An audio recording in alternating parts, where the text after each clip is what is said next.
Debates do Povo.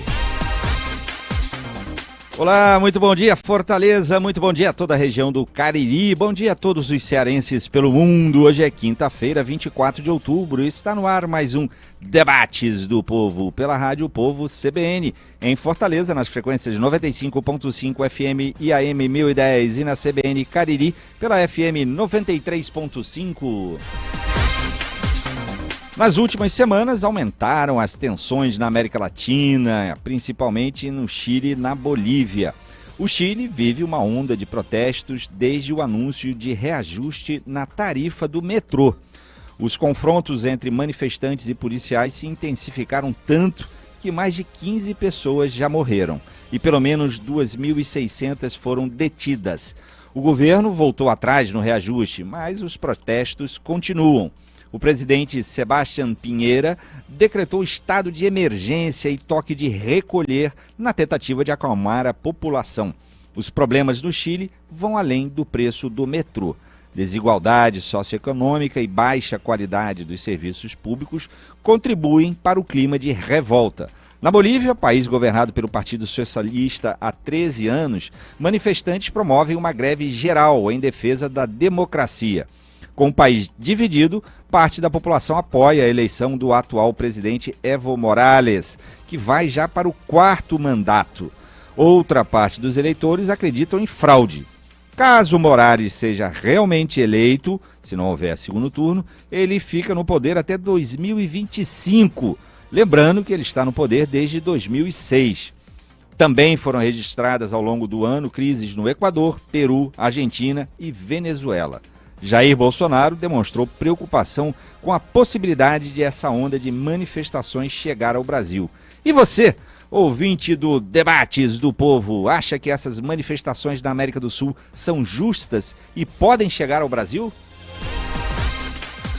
No Debates do Povo de hoje, recebo aqui no estúdio da Rádio Povo CBN, na Avenida Aguanambi, Carlos Marden, procurador federal e professor universitário. Recebo Walter George, editor de política do O Povo. Recebo Plínio Bortolotti, jornalista e articulista do O Povo. E recebo você, ouvinte e internauta, que participa pelo telefone 85 30 66 40 30, pelo nosso WhatsApp, o 85981665589, e acompanha também a transmissão pelo Facebook, o Povo CBN, e pelo Facebook, o Povo Online. São 11 horas e 7 minutos. Debates do Povo. Apresentação: Marcos Tardan. Muito bom dia, Carlos, obrigado pela presença. Walter George, bom dia, obrigado. Já tinha um tempo que você não vinha, né, Walter? Não aparecia aqui no Debate do Povo. Falta de convite. Os ouvintes sentindo saudades suas, mas que bacana, o convite feito, volte sempre. O Plínio, bom dia, Plínio, tudo bem? Então, vamos lá. Começando aqui falando do Chile. Chile que até, há poucos dias atrás era o oásis da América do Sul, né? Era um exemplo a ser seguido, né? Era uma referência grande do sucesso do capitalismo, do neoliberalismo implementado aqui num país da América do Sul. E, de repente, aparentemente pelo menos, de repente, em poucos dias, virou uma praça de guerra, né? Carlos, começando aqui com você, por que essa mudança aparentemente repentina? Quero crer que, na verdade, não é algo repentino, é algo que vem sendo represado ali, talvez, ao longo dos anos mesmo, e que agora rompeu, né? E a população foi às ruas. Por quê? Quais são as causas dessas manifestações violentas no Chile? Bom, primeiramente, bom dia a todos. Obrigado mais uma vez pelo convite. Sempre um prazer estar aqui e contribuir para os debates do povo. Especialmente hoje com esse tema tão interessante. Bom, eu acho que às vezes a gente tenta inventar causas para as coisas que acontecem, mesmo quando elas não são tão simples ou tão redutíveis assim, né? E se as causas fossem óbvias ou simples, como alguns querem falar, seria até fácil antecipar o que ia acontecer, né? E poucas semanas atrás ou poucos dias atrás ninguém imaginava que isso pudesse vir. Eu tenho uma percepção muito pessoal, que é de que eu acho que esse tipo de situação, a do Chile, falando da questão do Chile, ela é natural de um regime democrático, assim. Na medida que a gente tenha um regime democrático, a gente vai ter alternância de modelos, isso é natural que aconteça.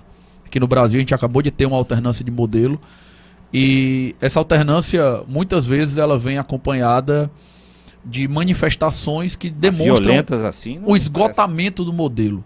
Então, a meu ver, isso é uma coisa natural da democracia, porque os modelos, quaisquer na democracia, eles são muito sujeitos à crítica, eles são sujeitos ao debate amplo, liberdade de expressão, liberdade de manifestação.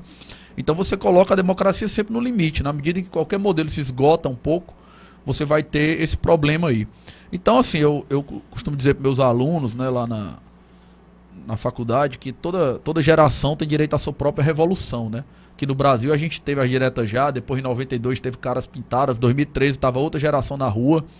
E eu não tenho dúvida que pode ser que daqui a alguns anos, ou uma década ou duas, a gente tenha novamente algum tipo de coisa como teve aqui já há pouco tempo atrás.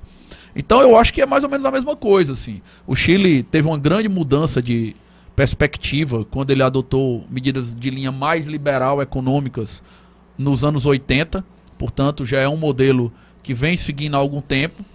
De lá para cá você tem toda uma geração que cresce com um perfil liberal de Estado, cresce com liberdade de expressão, cresce com democracia, natural que as manifestações aconteçam, entendeu? Natural que aquela geração que já trata um determinado modelo como normal, ela enfrente o esgotamento, aquele modelo enfrente um esgotamento.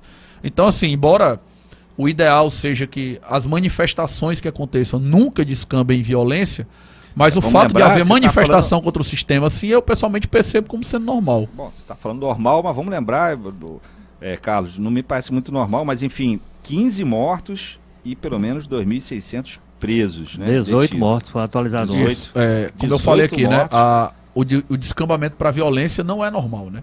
Aí sim, a gente tem o governo reagiu de maneira sem ter o tato político que deveria, quando resolveu regredir, aparentemente já tinha passado do ponto em que era possível equacionar as coisas de maneira pacífica, e claro que isso aí não é o ideal, e mesmo na democracia não está dentro do direito de manifestação, né? Ok. Então, mas a manifestação em si eu percebo com naturalidade, assim. Muito bem, Walter George, queria ouvir a sua opinião aqui. Você acha que isso vale lembrar que tem uma desigualdade muito grande socioeconômica no Chile, né? Não sei se isso seria uma das possíveis razões. Tem a questão da previdência, né? O que chama atenção no Chile, Tardan, bom dia a todos, né? O que chama atenção no Chile é porque, de fato, como você disse, há alguns dias atrás, e quando a gente diz alguns dias atrás, é alguns dias mesmo, não é figura de... a semana passada falou-se nesse tal oásis do Chile, falando exatamente desse quadro. É porque no Chile fez lá o que se chamou de concertação, que permitia, como o procurador falava aqui, né, essa questão da democracia, sai um modelo entre o outro e tal, mas havia uma base em cima da qual fez-se um pacto que parecia que aquilo garantiria uma estabilidade talvez eterna para a democracia e para o modelo chileno. E isso é o que chamava a atenção, né? Exatamente essa estabilidade que tinha um governo socialista, saiu o governo socialista, vinha um conservador, o conservador perdia, vinha o socialista, mas tinha uma base ali. Só que eu acho que fez lá uma base, um acordo por cima e se esqueceu de olhar um pouco para baixo. Então você tinha, isso sempre foi, vamos lembrar que nossa reforma da Previdência, isso é admitido pelo ministro da Economia, ela tem como base o modelo de previdência chileno, por exemplo, que é um dos fundamentos dessa revolta nas ruas, é exatamente o problema do esgotamento. E aí, tanto que no pacote que o presidente Piñera anunciou, uma das coisas é reajuste para as aposentadorias, né? Então, assim, o que chama a atenção é isso. Quando a gente vai olhar para a Venezuela, olha para o Equador, a gente vê uma certa, digamos assim, lógica nas razões econômicas e sociais, inclusive em função disso, inclusive não existia, inclusive no Brasil, né? Não existia digamos assim, esse pacto feito por cima, essa concertação, então aquilo mais ou menos que justificava a estabilidade. O Chile está chamando a atenção agora, é porque, como eu disse, fez esse pacto por cima, esqueceu alguma coisa de baixo e agora a parte de baixo decidiu explodir. Quer dizer, o motivo alegado foi um aumento que foi dado lá para... Mas parece aquela história dos não eram 20 centavos aqui do Brasil, teve né? aumento de passagem de ônibus aqui no a partir Brasil. do momento ficou claro que o problema não era aqueles 20 centavos de São Aqui Paulo daí e é tal. a gota no copo que Foi o que transborda, fez né? explodir. Agora, eu acho que no caso do Chile também tem um agravante, e aí eu entendo que a gente não deve minimizar isso, a forma como o governo decidiu lidar com isso, com a violência, colocando as Forças Armadas imediatamente nas ruas. As Forças Armadas, todo mundo sabe disso, não são preparadas para esse tipo de enfrentamento, para esse tipo de contenção. E o que resolve é isso, tem várias mortes, várias delas atribuíveis mesmo a essas forças de segurança, por elas não terem sabido lidar em como conter as pessoas. Então você está com um país há 5 dias, há 5 noites com toque de recolher, quer dizer, o país quase todo recolhido em suas casas a partir de determinada hora, com muita violência, né? E uma situação que o governo está tentando exatamente usar esse pacto por cima para chamar as forças políticas. Vamos fazer um acerto possível para a gente tomar as medidas necessárias, emergenciais, mas é preciso também que esse conserto agora, que ele entenda que precisa olhar para essa parte de baixo e precisa olhar algumas medidas mais de fundo, né? Precisa entender alguns erros que foram cometidos nesse acordo lá atrás para poder se projetar um cenário mais tranquilo para o futuro. Isso com relação ao Chile. Com relação aos outros, a gente vai ter que estar... a gente tem um fundamento próprio, como eu disse, você tem processo eleitoral.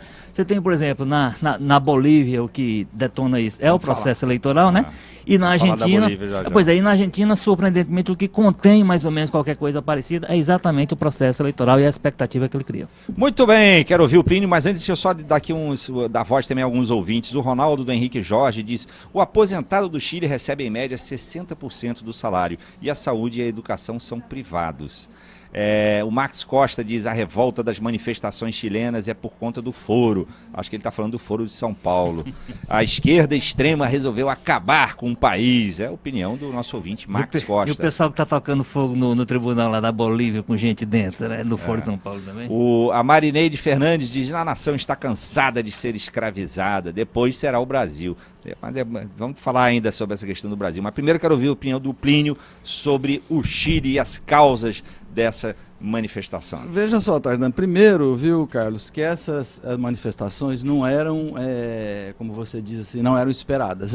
Tem vários estudiosos, uma das que eu leio de vez em quando, a Rosana Pinheiro Machado, ela diz, por exemplo, quando ele escreveu sobre os coletes amarelos na França, que ela chama esse tipo de manifestação de revoltas ambíguas, por causa dessa monte de reivindicação que tem, e às vezes você não sabe se é de esquerda ou direita ou qualquer coisa assim. O Brasil já viveu isso. Pode, ela diz, e vários estudiosos dizem que isso pode explodir em qualquer lugar como está explodindo. Então, era esperado.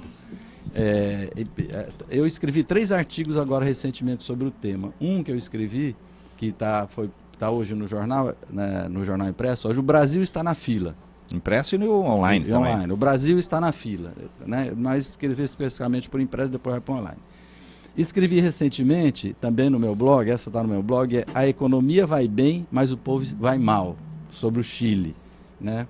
E escrevi outro chamado O Triunfo da Injustiça, que é um livro de 2 professores da Universidade da Califórnia, que eles mostram, o título do livro deles é esse, O Triunfo da Injustiça. Eles mostram que pela primeira vez desde 1950, classe média e pobres pagam mais impostos do que ricos nos Estados Unidos. A classe média está pagando 24 e alguma coisa e os ricos 23. Na década de 50, a metade dos impostos nos Estados Unidos eram pagos pelos ricos, né? Aliás, a metade não, 70% dos impostos eram pagos pelos ricos e o restante pelos mais pobres. Na década de 50, esse índice caiu para 50% e agora está nessa situação, pobre pagando mais do que rico. Então, uma das questões que provoca a revolta, não a única, é a injustiça e a desigualdade, isso eu não tenho dúvida nenhuma, e nem o Sebastião Pinheira, que é um liberal, né? Porque depois eu vou dizer as propostas que ele está fazendo aqui. Esse é um dos motivos fundamentais que a desigualdade vem piorando no mundo, inclusive em países mais ricos, né? E outra coisa, que essa política liberal, no Chile não foi implementada na democracia não, Carlos. Ela foi implementada durante a ditadura Pinochet, uma das ditaduras mais sanguinárias do mundo, e foi implementada em cima de uma pilha de cadáveres. Né? É essa política que está dando esse resultado agora. Então, o que o ouvinte disse aí da aposentadoria. Hoje, a aposentadoria lá é o sistema de capitalização que o Paulo Guedes quer fazer no Brasil. Mas que não foi incluído, aliás, foi excluída da proposta. Por enquanto não, mas ele não vai desistir, porque os bancos querem. Né? Ele não vai desistir. 9 em cada 10 aposentados chilenos recebem 60% do salário mínimo. Falou agora, o ouvinte acabou de falar.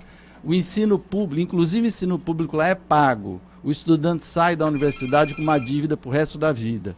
Né? Saúde é paga, não tem nada parecido com o SUS lá, é muito precária a saúde pública, e quem não tem plano de saúde, uma família que alguém fica doente também adquire uma dívida quase que impagável. Água e luz é privatizada e cara, né? Então, o trabalho é desregulamentado, a jornada lá no Chile é de 45 horas por semana, aqui no Brasil acho que é menos de 40, né? Menos de 40. Então, o que acontece? A economia do Chile está bem, sim. Né? Eles têm crescimento de 2,5%, o desemprego estabilizou em 7% por causa dessa forma que o trabalho é lá e tal. Agora veja só o pacote do Pinheira, que vai custar 1 bilhão. Rapidinho, Plínio, que eu tenho que chamar o intervalo. Tudo bem. O pacote do Pinheira vai justamente tentar combater a casa das desigualdades que ele devia ter feito antes. Está fazendo agora que a casa está pegando fogo. Ele vai criar um teto de gasto para a saúde, e o Estado vai complementar aquilo que a família gasta mais por ano. 20% de aumento nas aposentadorias. Salário mínimo foi estabelecido em aproximadamente, né, comparando com o peso, R$ 1.900. O empregador que não puder pagar esse valor, o Estado vai complementar. Vai reduzir salário de parlamentares. Outra causa dessas revoltas é a raiva que as pessoas têm da política, né, dos políticos.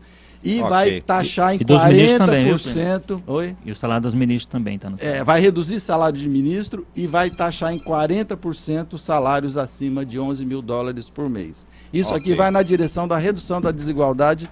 Então, quem disser que a desigualdade não é das causas das revoltas, acho que vai estar aí. Tô vendo o Carlos Madre tá se mexendo na cadeira aqui, louco para responder o Plínio, mas no próximo bloco, Carlos, que eu tenho que chamar um intervalo. Enquanto isso, só algumas mensagens de ouvintes. O Tito Livre, o nosso ouvinte de sempre, diz: o Chile é um belo exemplo do Estado mínimo e agora o povo de lá cansou. A Marineide Fernandes: Bolsonaro também vai acabar com o Brasil, os verdadeiros líderes americanos têm um Brasil dominado. O Anderson Albuquerque: o Chile tem como principal produto econômico o cobre, este que nos últimos anos teve um grande aumento em seu valor. Fato esse que ajudou a economia. Contudo, esse recurso não foi usado para reduzir as desigualdades. Muito bem, vamos aqui a um rápido intervalo. No próximo bloco tem Carlos Marder, vou começar com a palavra dele, e dos nossos ouvintes, tem muita participação de ouvinte. Até já. Deixa eu lembrar mais uma vez aqui uma maneira de interação conosco. Telefone, o 85-30-66-40-30, pelo nosso WhatsApp, o 85981665589, e também pelo Facebook, o Povo CBN, Facebook, o Povo Online. São 11 horas e 23 minutos. Até já.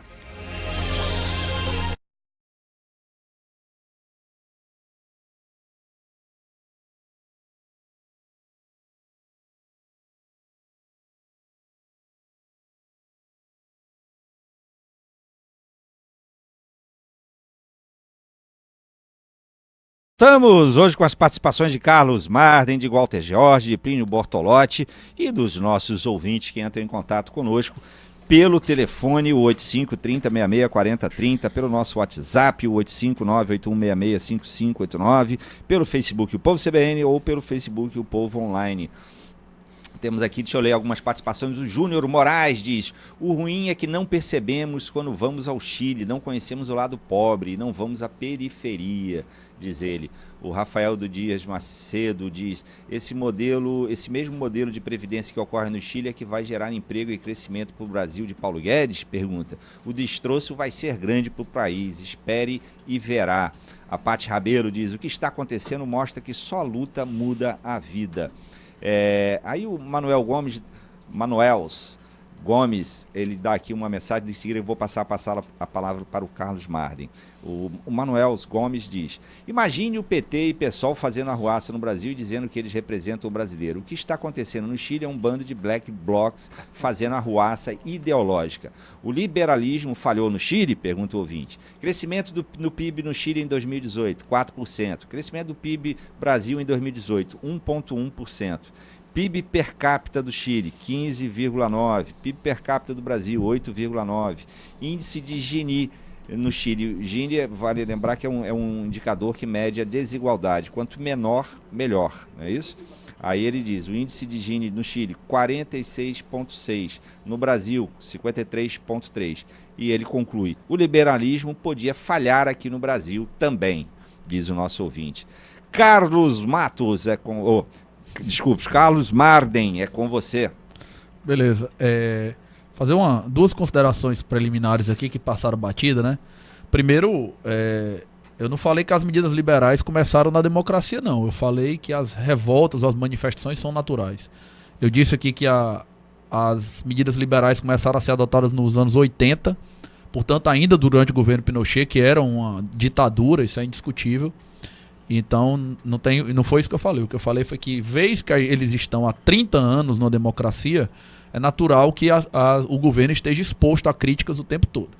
Segunda coisa que foi falada aqui, que eu acho que é importante pontuar e corrigir. A reforma previdenciária brasileira que foi aprovada terça-feira no Senado Federal não tem absolutamente nada a ver com o modelo chileno. O projeto original que foi encaminhado tinha uma proposta de, no futuro, se colocar a capitalização aqui no Brasil. Mas não tem absolutamente nada a ver com o modelo chileno. Então, essa reforma que foi aprovado não tem nada a ver. Essa reforma que foi aprovada e que vai entrar em vigor aí em novembro, né? A partir de novembro deve ser promulgada, não tem nada a ver com o modelo de capitalização do Chile, porque a capitalização foi excluída do modelo brasileiro. Então, isso tem que ser deixado claro. No mais, é o seguinte: existem várias falácias nesse discurso de culpar o liberalismo ou neoliberalismo pela crise chilena. Para começar, essa história da desigualdade, certo? Se você pegar entre os anos de 2003 e 2017,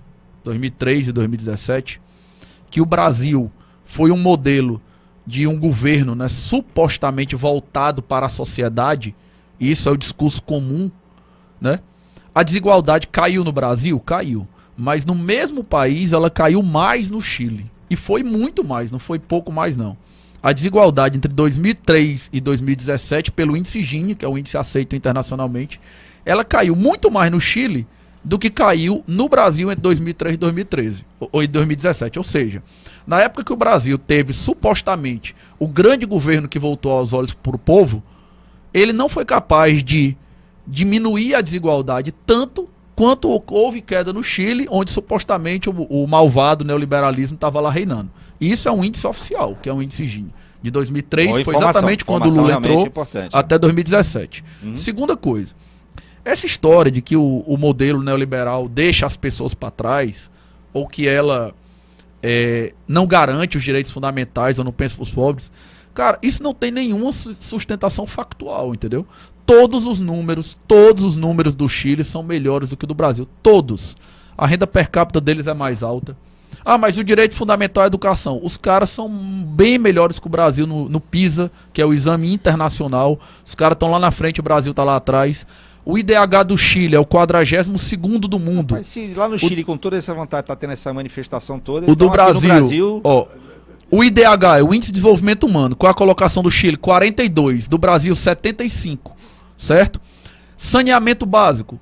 O governo brasileiro, durante todas essas décadas, ignorou esse problema. O sujeito não tem nem para onde dar descarga quando ele vai no banheiro. Ele não tem água encanada para tomar banho no Brasil. Metade da população. Saneamento básico no Chile, 99,9% da população, que é privatizado. 99,9% coberto. Você chega lá no Chile, os caras têm 3,3 mortes por 100 mil habitantes. O Brasil tem 29. Então, de novo, isso você são números... um oásis, não, eu estou falando números que você pode entrar na internet e olhar. Não, eu não estou discutindo, não, só estou querendo ver a tua análise. Eu queria saber por que as pessoas falam assim, a gente, com essas histórias de Paulo Guedes, a gente vai virar o Chile. Estão ameaçando a gente virar o Chile, estão ameaçando de melhorar nossa educação, de melhorar o saneamento básico, de melhorar a segurança pública, de a nossa renda per capita dobrar, de a desigualdade ser menor do que é hoje, porque foi isso que aconteceu no Chile. Então por que a manifestação? Mas é o que eu tô falando. Se você tem um sistema... Eu queria falar É o que eu tô sobre falando, Tardan. Se você tem um sistema democrático, no qual você permite a crítica, entendeu?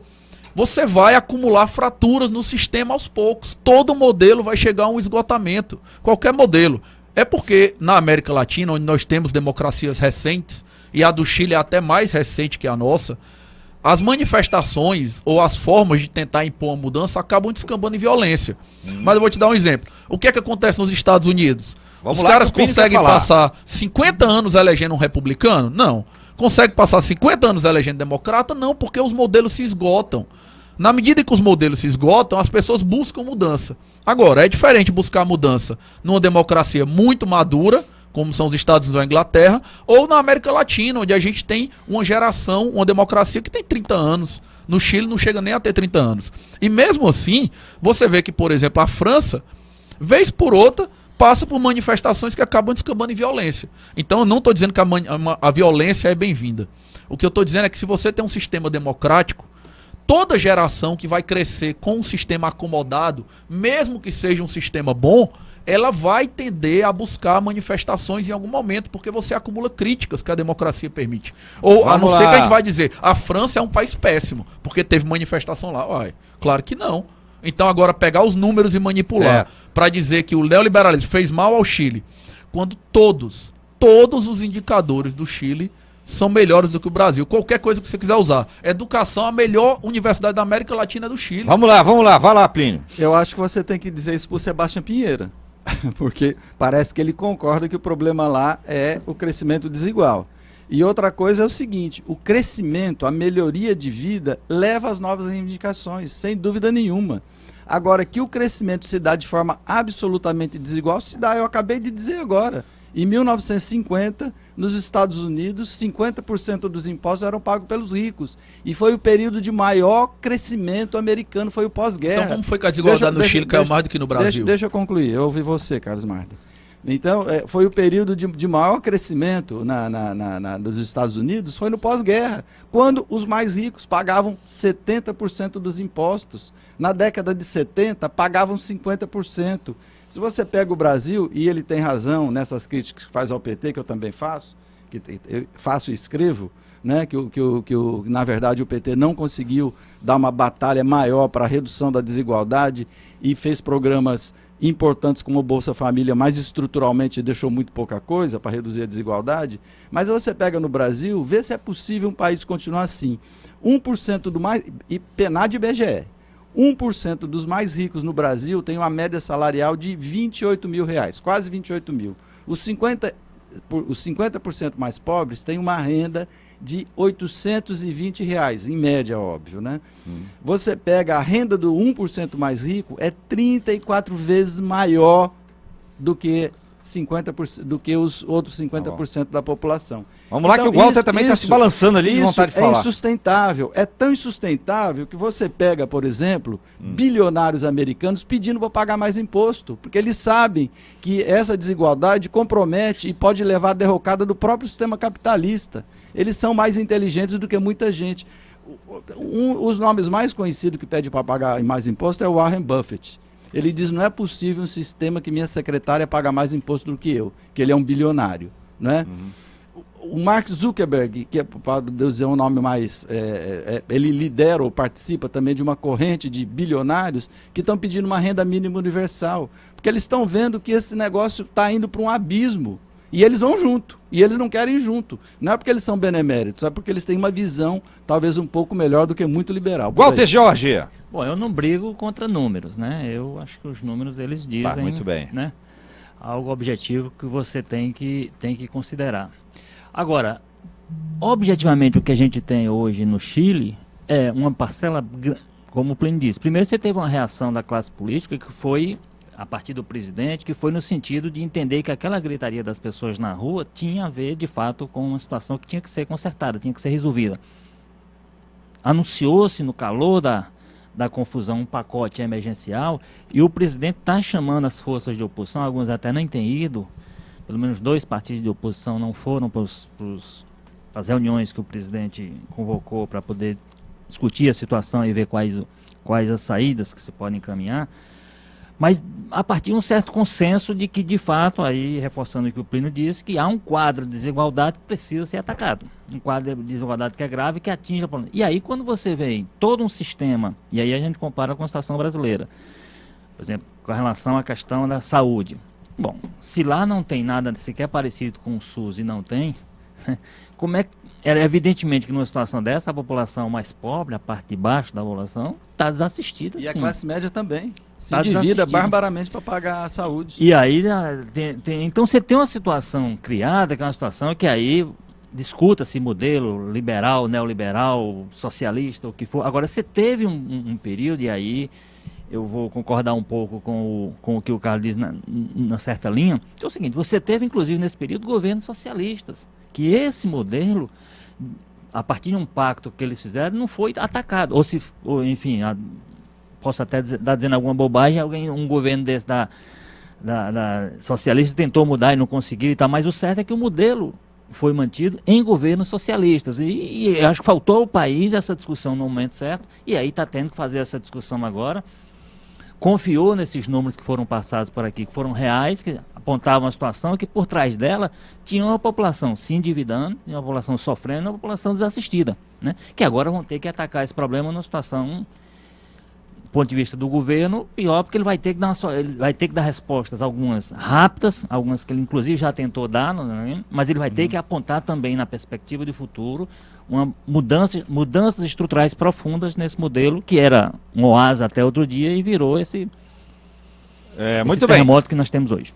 Muito bem, tem aqui vários ouvintes aqui, participação, tem um aqui. Parabéns, Carlos Marden, pela sensatez, mostrou por números e calou os que defendem o lulopetismo. Também defende aqui o Miguel do Parque Del Sol, diz, professor Carlos Marden, deu show, parabéns.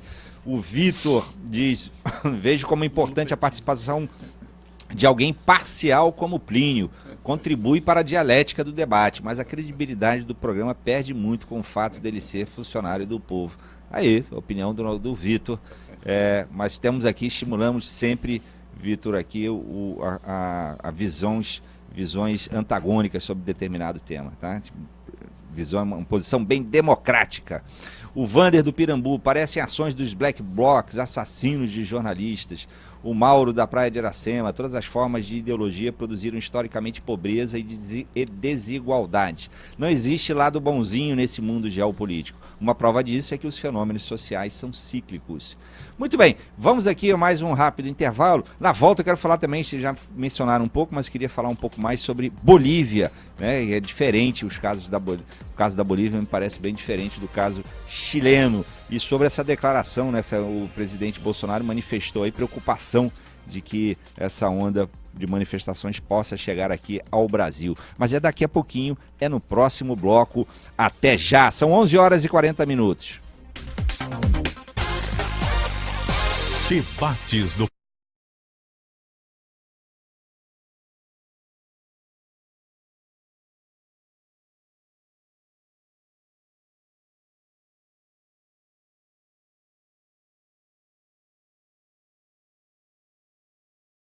Estamos de volta hoje com as participações de Carlos Marden, de Walter George, de Plínio Bortolotti e dos ouvintes que entram em contato conosco pelo telefone 85 30 66 40 30, pelo nosso WhatsApp, o 85981665589, e também pelo Facebook, o Povo CBN, Facebook, o Povo Online.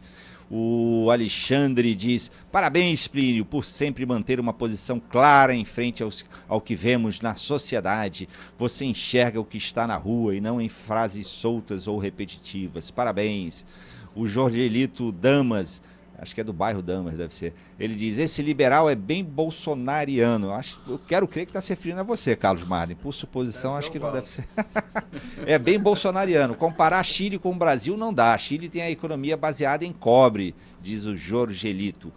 O Ângel Napoli diz, Chile, ok. Bolívia, não pode, é golpe. Aí eu já estou deixando a deixa, o ouvinte menciona aqui que fica a deixa para a gente falar aqui sobre a Bolívia também.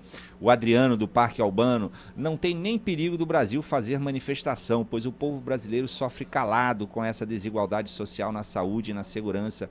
Fora a corrupção, nós brasileiros não temos como se descrever, diz ele. O William, do Castelão: o Brasil só encontrará a paz quando Lula voltar a subir a rampa do Planalto, entre aspas isso.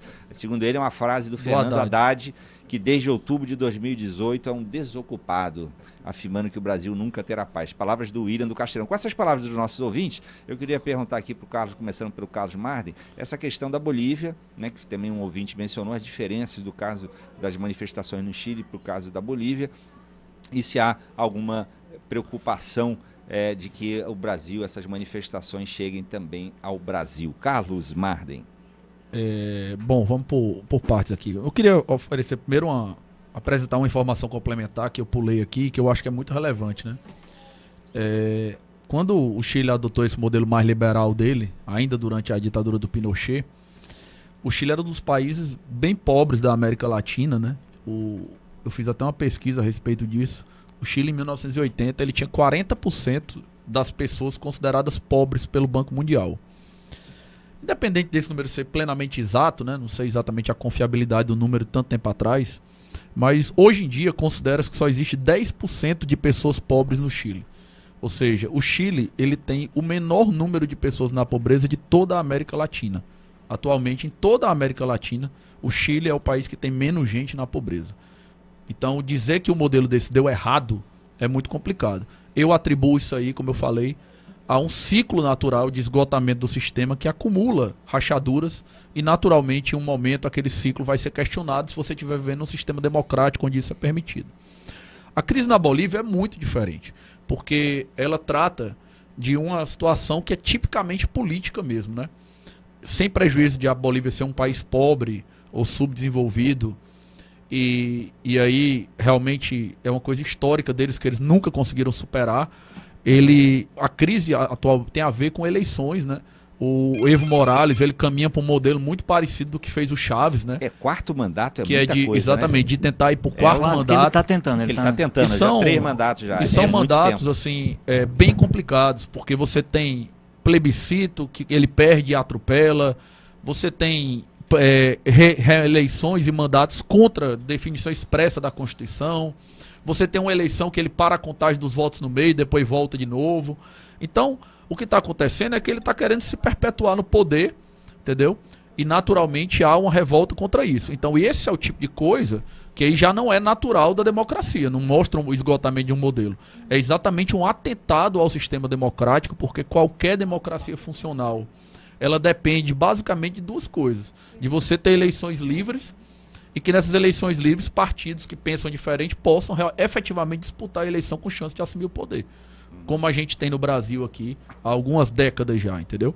Então, na medida em que ele atenta contra isso, e indiscutivelmente atenta, porque se reelege, atropela plebiscito, vai buscar refúgio na Corte Constitucional, para contagem no meio, atropela o texto da Constituição. Então você tem uma revolta contra essa tentativa dele de permanecer no poder, porque quem pensa diferente, que num sistema democrático vai formar o seu partido e tentar concorrer, percebe que o sistema está fechado, que na verdade você está pensando diferente e relegado a nunca chegar no poder, porque as eleições não são verdadeiramente livres. Então não tem nada a ver com a questão do Chile. Quanto à possibilidade de vir ao Brasil, a questão da Bolívia eu acho totalmente inaplicável, assim, porque as eleições aqui no Brasil, aparentemente, a priori, pelo menos, são funcionais. Quanto ao modelo do Chile, eu não acredito, porque eu acho que a gente está exatamente no começo de outro ciclo, né? Eu acho que as manifestações de 2013 mostraram esse esgotamento, né, de um modelo, mostraram fraturas que foram se acumulando no modelo mais social-democrata do PT, ao longo de 12 anos agora naquela época, né? Seria mais de cicatrização dessa O Temer fez uma fase de transição ali, independentemente de quem concorda ou não com ele, mas foi uma fase de transição sem eleição direta. E agora a gente tem um presidente que foi eleito há menos de 1 ano, né? Não faz nem 1 ano do segundo turno das eleições. Então, assim, eu dentro da minha tese de que o problema no Chile é um esgotamento de modelo que acumula fraturas naturalmente, eu não acredito nisso. Eu acredito que a esquerda vai continuar fazendo oposição ao Bolsonaro. Eu acredito que a esquerda vai continuar marcando manifestações como tem feito desde o começo, mas são manifestações que, a meu ver, são totalmente naturais do regime democrático. Elas têm sido feitas de maneira pacífica. Ele vai apresentar mudança agora, reforma administrativa, reforma tributária. Quem for contra tem direito de ir às ruas pacificamente sustentar seu ponto de vista. Mas uma vez que você não tem a característica do esgotamento do modelo, está exatamente o contrário. Você está começando a proposição de um modelo que tem uma legitimidade muito alta, porque ela foi eleita há pouco tempo, independente de parte das pessoas não gostar, mas é alta a legitimidade de quem acabou de ser eleito. Eu, pessoalmente, não acredito nisso. Nem hoje, nem durante o primeiro mandato, por exemplo. O nosso ouvinte Levi pensa diferente. Ele diz assim: a depender da decisão do STF hoje, o STF está continuando a votação sobre a possibilidade de prisão após condenação em segunda instância, né? Está continuando hoje, acho que com a Rosa Weber, né? E até ontem estava 3-1, possibilitando a continuidade da prisão após condenação em segunda instância. Mas aí, Tardan, é uma coisa importante, tá? Só um ponto muito, muito rápido. Que nesse caso é uma manifestação, entre aspas, né, bem entre aspas, tipo pró-Bolsonaro, na verdade. Eu vi manifestações de algumas categorias, tipo os caminhoneiros, dizendo assim, o Bolsonaro tá querendo combater a corrupção e o Supremo não deixa. Eu não concordo com isso. Manifestação não, eu vi ameaça. Eu não concordo com isso aí. Deixa eu ver aqui, deixa eu concluir a frase só mostrando que não é a mesma coisa do Chile também, entendeu? A frase do ouvinte Se isso acontecer, não tem nada a ver com o Chile. A frase do nosso ouvinte Levi foi: a depender da decisão do STF de hoje, talvez fosse adequado uma visita de um cabo e um soldado. Fazendo aí menção a uma ameaça que tinha feito pelo defendendo o fechamento Supremo. Então, aí o Levi diz: a depender da decisão do STF hoje, talvez fosse adequada uma visita de um cabo e um soldado. A depender do resultado de hoje, haverá uma convulsão nacional. Walter Jorge. Convulsão social eu não acho que haja. Mas eu sou bem menos, digamos assim, tranquilo com relação ao futuro do que o Carlos Marden. Eu acho o seguinte, que de fato aquelas manifestações de 2013 foram sinais de esgotamento de modelo, a população mostrando que tinha chegado ao limite, que era possível, deu e tal, etc. Só que o que veio depois, a resposta que veio não foi a melhor resposta. Quer dizer, o Bolsonaro não é a resposta conveniente, eu diria, para aquelas mobilizações que aconteceram em 2013, né? Se esperava e se apostava numa renovação de política que o Bolsonaro representa, junto com as pessoas, né? Uma renovação de nome, sem dúvida, mas renovação de prática e assim, uma situação que reverte aquela situação, eu acho muito difícil. E vamos lembrar que é um governo de pouco menos de um ano, né? Já com desgastes próprios criados, não tem a ver com o que havia antes, tem a ver com práticas que eu acho que são tão, digamos assim, insatisfatória e contrária ao que pensam aquelas pessoas que saíram com aquela mobilização, com aquele tipo de cabeça de 2013, que é incompatível. Então, é uma situação que, a não ser que haja um revertério, né, a não ser que haja uma mudança de rumos e a partir de certo momento, inclusive na forma de pensar do próprio presidente, eu acho que o modelo vai estar em xeque daqui a pouco de novo, com muito menos tempo. Não vai ser nem como é o caso da Bolívia, como foi o caso do Brasil, problema de desgaste de tempo, né? A famosa fadiga de material. Não foi nem isso. Eu acho que é a intensidade do que tem aparecido de novo, no sentido de contrariar aquilo que se esperava como ao mudar o modelo, que eu acho que vai criar essa necessidade. Aí no meio disso tem essas coisas que eu acho que a gente tem que relevar, mas ao mesmo tempo olhar que essa história, se o Supremo não decidir assim, tem que fechar, manda um cabo para lá, fecha, porque ele não vai decidir conforme o que é meu interesse. Aí também não é assim que se faz, né? Essa decisão foi a favor de mim, então ok, mantém o Supremo. Essa daqui foi contra, vamos fechar, né? Eu acho que esse tipo de coisa a gente tem também que... Agora, é manifestação dentro da democracia possível, são manifestações que não necessariamente é esse movimento que está levando para a rua, mas é uma manifestação que existe, eu acho que ele tem que ser relevado na medida em que não envolva agentes públicos, na medida em que isso não seja sendo dito pelo filho do presidente, como o Eduardo Bolsonaro chegou a dizer isso, essa história do cabo de soldado, foi ele que disse, para fechar o Supremo, mas não. Então, esse tipo de coisa é que me preocupa. A manifestação das pessoas nesse sentido, acho que faz parte, de fato, de um ambiente de liberdade que a gente vive. Agora, eu acho que a resposta que veio, aquilo tudo, pela política, não foi uma resposta que seja capaz de aquietar o ânimo das pessoas. Muito bem, tô vendo o Plínio olhando aqui pro relógio, faltam 6 minutos ainda de programa, dá tempo de você falar, Plínio, dá tempo também só de eu ler aqui umas mensagens de ouvintes. O Marcos Feitosa, de Fortaleza, aqui do bairro João 23, diz: eu acho engraçado que todo mundo quer ir para os Estados Unidos, mas não quer ir para o Chile. Como que pode os números mostrarem tudo isso de bom do Chile, mas na prática nada é o que parece? E por que esse cidadão não sai do Brasil e vai para o Chile, já que a numerologia do Chile é perfeita? Por favor, perguntem isso para o defensor do neoliberalismo. É o Carlos Madi, mas a palavra agora é do Plínio Bortolotti. Não, eu queria também responder rapidamente para o ouvinte, Vitor, né? Essa questão vai e vem, porque eu trabalho no Jornal O Povo, supostamente eu não poderia dar opinião. Mas é justamente o meu trabalho. Eu fui muito tempo repórter. Você é pago e bem pago para isso, né? Tem opinião, né? Esse é meu trabalho. Né? No período que eu estava na redação, eu não de vez em quando eu faço uma reportagem, faz tempo que eu não faço.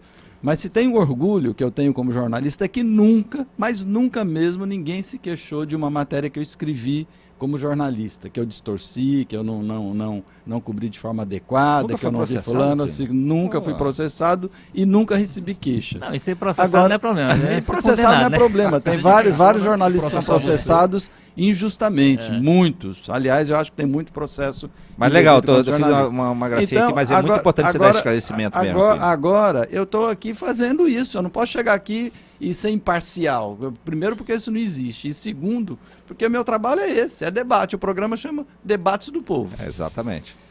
Outra questão, quando eu falo dessas revoltas, não é que eu esteja contra ou a favor uma ou outra revolta ou a favor da violência que ocorre. Quando aconteceu aqui em 2013, eu critiquei por mais de um artigo os black blocs. Eu acho que isso mais atrapalha do que ajuda, né, a manifestação. E como diz como eu já citei aqui, a Rosana Pinheiro Machado, são revoltas que ela chama de ambíguas, porque tanto ela pode pender para a direita como pode pender para a esquerda. Ela diz que é um campo em disputa, que não está definido ainda o que é. Tanto é que lá na Bolívia, por exemplo, supostamente é a direita que está fazendo essas manifestações. Né? E normalmente, de Bolívia eu queria dizer o seguinte, tem um pecado original, né, que é o Evo Morales querer se perpetuar no poder. Eu acho que nenhum governante deve ou pode se perpetuar no poder sem criar consequências graves, como está acontecendo lá. Então, isso é que eu tenho que dizer sobre... Muito bem, agora já estamos chegando mesmo na reta final do programa. A Vanessa Fanego diz: avisa ao Plínio que o modelo de previdência proposto pelo Ministério da Economia não é baseado na previdência chilena, mas sim inspirado no modelo da Suécia. E é necessário esclarecer... Ficou mais distante da gente. É necessário esclarecer, pois o ouvinte não pode ser induzido ao erro pela fala propositalmente tendenciosa. Tardão, mas o ministro Paulo Guedes, inclusive, defendia isso. Eu nem rebati o Carlos, mas eu não disse isso. A hora que falar reforma da Previdência, eu falei de capitalização, eu falei que não passou, mas que o Paulo Guedes não vai desistir. Foi o que eu disse. E ele quer o modelo, e ele mesmo já mencionou o modelo chileno. Claro que ele quer esse modelo para favorecer os bancos. Porque, inclusive, ele participou da experiência chilena, né? Ele esteve lá. Muito bem, quero deixar a palavra agora, passando já para as considerações finais, o Carlos Marden, lembrando aqui a pergunta aqui, se você quiser responder, do ouvinte, o Marcos Feitosa, que direcionou para você, né? Por favor, perguntem isso para o defensor do neoliberalismo, que é para você. Era aquela questão do Chile. Se ele é tão maravilhoso, por que as pessoas não estão indo para o Chile e preferem os Estados Unidos? Aquela numerologia no Chile é perfeita. Por que as pessoas não estão indo para o Chile? Com você, aproveita e te dou aqui 40 segundos para as suas considerações finais. Bom, eu não sei porque as pessoas não estão indo para o Chile não, mas a meu ver, se elas fogem para os Estados Unidos, é mais um sintoma ainda de que o neoliberalismo funciona, de que o liberalismo funciona, né? Se toda vez que você tem um país socialista e um liberal, um do lado do outro, as pessoas fogem do socialista para o liberal, eu acho que é uma indicação de qual modelo é melhor a gente seguir. Então, assim, tentando fazer um fechamento em 30 segundos para respeitar o tempo, a meu ver, o modelo liberal no Chile não é que ele deu certo.